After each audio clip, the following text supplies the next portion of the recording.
మహాశివరాత్రి దగ్గర పడుతుంది. దీంతో శైవ క్షేత్రాలలోనూ సందడి మొదలైంది. అనేక శైవాలయాలలో అభివృద్ధి పనులు జరుగుతున్నాయి. కానీ వేములవాడ రాజన్న ఆలయం అభివృద్ధి పనులు మాత్రం కూల్చివేతల దగ్గరే ఆగిపోయింది. రాజన్న ఆలయానికి భక్తజనం పోటెత్తుతున్నారు. ఇరుకు సందుల్లో నుంచి దర్శనానికి రావడం భక్తులకు చాలా ఇబ్బందిగా మారింది. రాజన్న క్షేత్రం పనులపై నీలి నీడలు కమ్ముకోవడంతో భక్తుల్లో గందరగోళానికి దారితీసింది. వేములవాడ రాజన్న ఆలయంలో అసలేం జరుగుతుంది? Watch this story.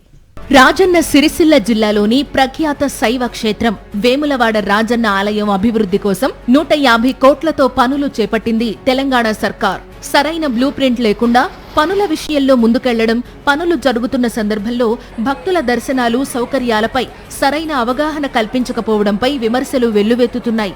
అయితే ఎప్పుడూ మాటలకే పరిమితమయ్యే ఆలయ అభివృద్ధిలో ఈసారి ఒక అడుగైతే ముందుకు పడింది కదా అని అంతా భావించారు.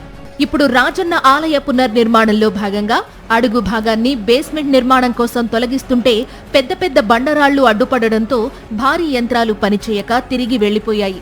ఇప్పుడు పునర్నిర్మాణం కోసం చుట్టూ కూల్చివేతకు గురైన శిథిలాల మధ్యలో రాజన్న ఆలయంలో నిత్య పూజలు జరుగుతున్నాయి. ఆగిపోయిన పనులు తిరిగి ఎప్పుడు ప్రారంభిస్తారు? అందుకోసం తీసుకుంటున్న చర్యలేంటన్నది ఎవరికీ అర్థం కావడం లేదు.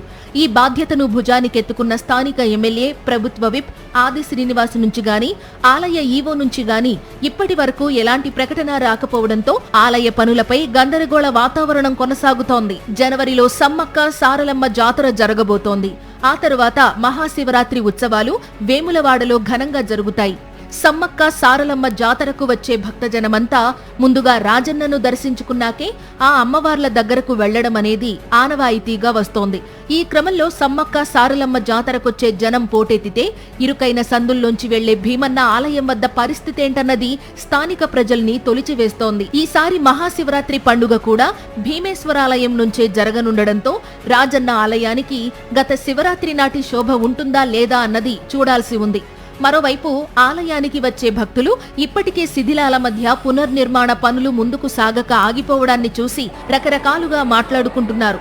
శివరాత్రి దగ్గర పడుతున్న తరుణంలో రాజన్న ఆలయం అభివృద్ధి పనులు ఇప్పుడు ప్రభుత్వ పెద్దలకు ఓ సవాల్గా మారాయి.